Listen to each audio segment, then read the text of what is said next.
నమస్తే. శ్రీ గురుభ్యో నమః. శ్రీమాత్రే నమః. శ్రీమాత శ్రీ మహారాజ్ఞి శ్రీమత్ సింహాసనేశ్వరి చిదగ్నికుండ సంభూత దేవకార్య సమర్జిత ఉచ్యద్భాను సహస్రాభ చతుర్భావ సమన్విత రాగస్వరూపాషాఢ్య క్రోధాకారాంక్షోజ్వల శ్రీమాత్రే నమః. మనకి తప్పనిసరిగా గ్రహాలు అనేటువంటివి చలనంలోనే ఉంటాయి కాబట్టి గ్రహ మార్పు జరుగుతూనే ఉంటుంది. కొన్ని గ్రహాలు తొందరగా మారుతూ ఉంటాయి, కొన్ని గ్రహాలు చాలా నెమ్మదిగా మారుతూ ఉంటాయి, కొన్ని గ్రహాలు మధ్యమంగా మారుతూ ఉంటాయి. అలాంటి గ్రహాల్లో కుజుడు 45 రోజులకు ఒక్కసారి ఒక రాశి నుండి ఇంకో రాశిలోకి మారుతూ ఉంటాడు. మరి కుజుడు మారినప్పుడు ఇబ్బందులు ఉంటాయా, లాభాలు జరుగుతాయా అంటే ద్వాదశ రాశుల్లో కొన్ని రాశులకి మంచిది జరగడం, కొన్ని రాశులకి ఇబ్బంది కలగడం అనేటువంటిది సహజ సిద్ధం. ఏ రాశి ఏ గ్రహం ఎటు జరిగినా కూడా కొన్ని రాశులకు మంచి, కొన్ని రాశులకు చెడు, కొన్ని రాశులకు మధ్యమంగా ఉండడం అనేటువంటిది ముఖ్యమైనటువంటిది. ఆ రకంగా చూస్తే మరి ముందుగా కుజుడు సంచారం వల్ల మరి ఏ రాశులు లబ్ధి పొందుతాయి ఏంటి అన్నది పక్కన పెడితే అసలు కుజుడి లక్షణాలు కనుక చేసుకుంటే కుజుడికి కోపం, గొడవ, ఒక రకమైనటువంటి వీరత్వం, సైన్యాధిపతి అంటూ ఉంటాం సహజంగానే. ఆ లక్షణాలన్నీ ఉంటాయి.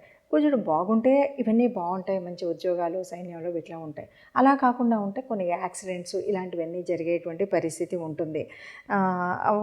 అయితే వీటిని ఈ దృష్టిలో కనుక చూసినట్టయితే మరి కుజుడు బాగా లేకుండా ఉండేటట్టు అంటే మనం చాలా వరకు కుజుడు అనగానే మనం ఎంతసేపు కుజదోషం ఇక్కడి వరకే చూస్తూ ఉంటాం. కుజదోషం వేరు, అది ఉన్నటువంటి గ్రహాల స్థితిని బట్టి. అలా కాకుండా కుజుడు ఈ సంచారం మూలంగా ఒక్కొక్క రాశిలోకి వెళుతూ ఉన్నప్పుడు జరిగేటువంటి పరిస్థితి అలా చూస్తే కనుక మకర రాశిలో నుండి మళ్ళీ ఆయన ఇంకో రాశిలోకి కుంభరాశిలోకి వెళ్ళాలి అంటే 45 రోజులు ఇక్కడ ఉంటాడు.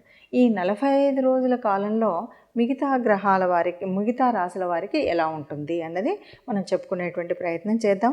అయితే ఒకటి, కుజుడు బాగున్నప్పుడు భూముల విషయంలో వీటిలో బాగా కలిసి వస్తుంది అంటారు. రియల్ ఎస్టేట్ విషయాల్లో బాగా వస్తుంది. ఒకవేళ యోగించకపోతే, ఒకవేళ బాగా లేకపోతే వీటి వల్ల నష్టం వస్తుంది. కాబట్టి ఈ విషయంలో మనం జాగ్రత్త తీసుకోవడం కోసమే మనం చేసేటువంటి ప్రయత్నము కుజ సంచారం ఎక్కడెక్కడ ఉంటే ఎవరికి ఎలా ఉంటుంది అని చెప్పుకునేటువంటి ప్రయత్నం మనం చేస్తామన్నమాట. అయితే మొదటి 14 రోజులు తర్వాత అంటే మకరం నుండి కుంభంలోకి వెళ్ళినప్పుడు వేరుగా ఉంటుంది. కాబట్టి మొదటి 14 రోజులు ఎలా ఉంటుంది, తర్వాత ఎలా ఉంటుంది అంటే మకర రాశిలో ఉన్నటువంటి వాడు ఫిబ్రవరిలో కనుక చూస్తే మొదటి 14 రోజుల తర్వాత 15వ తారీఖు అప్పటి వరకు కుజుడితో పాటు ఉన్నటువంటి రవిగ్రహము కుంభంలోకి వెళుతుంది. అలా రవిగ్రహం కుంభంలోకి వెళ్ళేసరికి కుజుడు తన యొక్క శక్తిని అంతా కూడా ప్రదర్శించగలుగుతాడు. రవితో ఉన్నప్పుడు ఆ ప్రదర్శన ఉండదు కాబట్టి తన యొక్క స్వయం ప్రతిపత్తిని ప్రయోగించగలిగే శక్తి ఉండేటువంటి స్థితి మనకు కనిపిస్తుంది. కాబట్టి కుజగ్రహం ఈ 45 రోజుల వల్ల మిగతా ద్వాదశ రాశుల వారికి ఎలా ఉంటుందో చూద్దాం. ఇక కన్యారాశి వారి గురించి చూస్తే కనుక కన్యారాశికి పంచమంలో ఉన్నాడు కుజుడు ఒకటే కాకుండా మిగతా గ్రహాలు కూడా ఉండడం వల్ల లాభమా నష్టమా అంటే లాభం నష్టంతో కూడినటువంటిది అంటారు. లాభంతో కూడిన నష్టం ఏంటి అంటే పంచమం సంతానానికి సంపాదించింది. సంతానానికి సంబంధించినటువంటి దాంట్లో నష్టం ఏంటి అంటే డబ్బు నష్టం. లాభం ఏంటి అంటే సంతానానికి మంచి ఒక చదువు కోసం మనం కొంత డబ్బును నష్టపోవడం కాదు, ఖర్చు పెట్టవలసిన పరిస్థితి వస్తుంది. సంతానం వివాహం కోసం కానీ, సంతానపు చదువు కోసం కానీ, సంతానపు ఆరోగ్యం కోసం కానీ ఈ పని చేయవలసి వస్తుంది. దీనివల్ల లాభమా నష్టమా అంటే మనం లాభమనే చెప్పాలి. కొద్దిగా వచ్చిన డబ్బునంతా అక్కడ పెట్టినప్పటికీ కూడా సంతానానికి లాభం చేకూర్చే విధంగా ఉంటుంది ఈ పెట్టేటువంటి ఖర్చు. కాబట్టి కన్యారాశి వారికి బాగుంటుంది. కుజుడి వల్ల సంతానానికి కుజుడి వల్ల సంతానానికి మంచి ఉపయోగం ఉంటుంది అని చెప్పచ్చు. మరి ఇప్పటి వరకు చెప్పుకున్నటువంటి దాంట్లో మీరు చూడగానే ఇది భయపడిపోయి అయ్యో కుజుడు బాగలేదు, ఈ 45 రోజులకు నాకు నష్టం అని కుజుడు అనుగ్రహం లేనటువంటి వాళ్ళు కానీ, కుజుడు తన నీచ స్థానంలో ఉన్నటువంటి రాశుల వారు కానీ అనుకోవడానికి వీల్లేదు. ఎందుకు అంటే మనకి ఇది గోచార రీత్యా మాత్రమే మనం చెప్పుకునేటువంటి పరిస్థితి.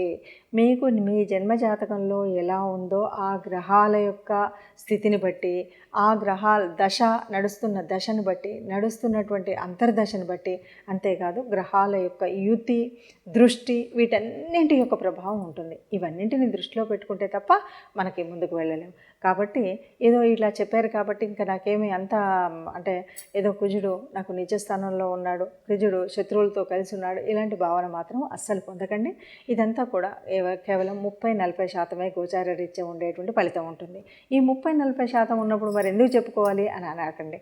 ఎందుకు చెప్పుకోవాలంటే ఈ 30-40% అయినప్పటికీ కూడా మనకు ఈ నెల రోజులు ఆ ఇబ్బంది కూడా ఉండకుండా ఉండాలంటే రాబోయేటువంటి ప్రమాదం ఏంటి, రాబోయేటువంటి లాభం ఏంటి, రాబోయేటువంటి స్థితి ఏంటి, రాబోయేటువంటి ఈ స్థితిగతులను తెలుసుకొని దానికి కావాల్సినటువంటి దేవతా ఆరాధన కానీ గ్రహ అనుకూలతకు చేయవలసినటువంటి పనులు కానీ పూజలు కానీ చేసుకుంటూ, లేదు కోపాన్ని కాస్త నివారించుకోవడం, లేదు ప్రయాణం చేసేటప్పుడు కాస్త తగు జాగ్రత్తల్లో వెళ్ళడం, ఇలాంటివన్నీ నిర్ణయాలు తీసుకుంటాం. కాబట్టి ఈ నిర్ణయాల కోసమే మనం ముందు జాగ్రత్తగా ఈ విషయాలు చెప్పుకుంటూ ఉంటాము. అలా చెప్పుకుంటూ మరి ఏం పరిహారాలు చేద్దామో చూద్దాం. కుజగ్రహం అనగానే ఇది భూగ్రహం.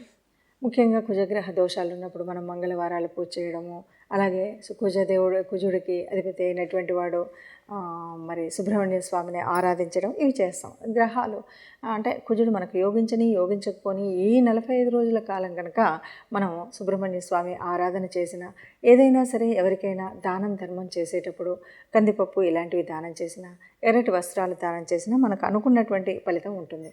అయితే ఇక్కడ మహాదశ అంతర్దశలు కూడా వీటికి కనెక్ట్ అయినప్పుడు ఉండేటువంటి పరిస్థితి ఒకలాగా ఉంటుంది, లేనప్పుడు ఒకలాగా ఉంటుంది.